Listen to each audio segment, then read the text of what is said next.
not the preacher, not the deacon, but it's me, oh Lord, standing in the need of prayer. Well, it's me, oh Lord, standing in the... Hello, my name is Lee Beck, writer and performer of Confessions of a Pulpiteer, a public works improvisational theater company production. You used to have it, but you sure ain't got it now. This one-man show with musicians was born of my own experience. Hallelujah! All right, not only have I lived them, but I've been telling these stories for many years. And whenever I tell them, people say, "Man, you ought to make a movie. You ought to write a book. You ought to do a play." Well, this is the play. I look through the big bay window of our small 2-bedroom house. I see another couple in there with Mom and Dad. They're rank strangers to me. Someone said it put a human face on something about which they had a very negative attitude. My parents are converting. It's about fundamentalism when fundamentalism wasn't cool. It's about how life can start one way and go in unexpected directions.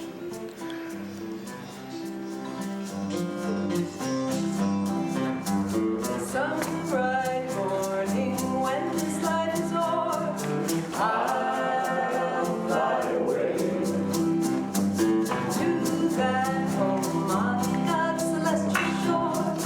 I'll fly away. I grew up with preachers for my heroes, and I wanted to be just like them. Each preacher had his own style. And I did. I became an evangelist for the One Cup Church of Christ, preaching from coast to coast and cover to cover, sometimes 50 nights in a row, mostly in the Bible Belt of the United States. Ordained at the age of 17 by my father through the laying on of hands, I began traveling as a young preacher with a seasoned evangelist, and eventually traveled on my own. Every turn of the wheel takes me further away from my mom and dad and all I've ever known. There was a lot going on right then. There were city demonstrations going on right there in Tallahassee. Churches were being burned down all around the area. And finally, one of the guys in the booth behind him says, "What we ought to do with that young preacher from California is tar and feather him and run him out of town on a rail." Well, Sir J.P. Bradshaw Spins around in midair and lands right beside the booth where these gentlemen sit.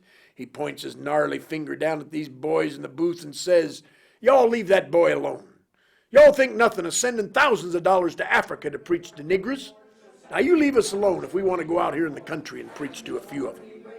This is a piece of Americana that connects with the emergence of the civil rights movement and the religious and political forces of the early 60s, just before they blossom into the major issues of our days. The music certainly resonates. We have a hymn book for you if you can sing, and believe me, you can sing at the top of your lungs, and you might even want to shout hallelujah.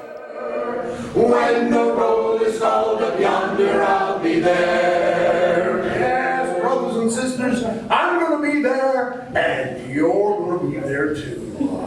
On that glorious day when all the sea will give up all They're dead, who will rise up and join the living, and we'll all stand before Jesus. He's going to be riding a flaming golden throne, his hair blowing in the wind, lightning striking all about, and a host of angels singing.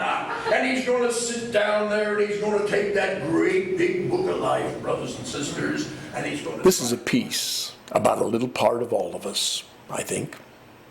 It's about religious upbringing and indoctrination, the influences that determine the way we live our lives and the way we formulate our own values and our own actions. Run in the house, Mom, Dad, I won the dance contest at School. Well, that's met with a kind of silence and glances at each other by my mom and dad. They seem to be a little bit shocked. I make my decision. Yeah. Dancing is a sin. And I never dance again until I'm 30 years old.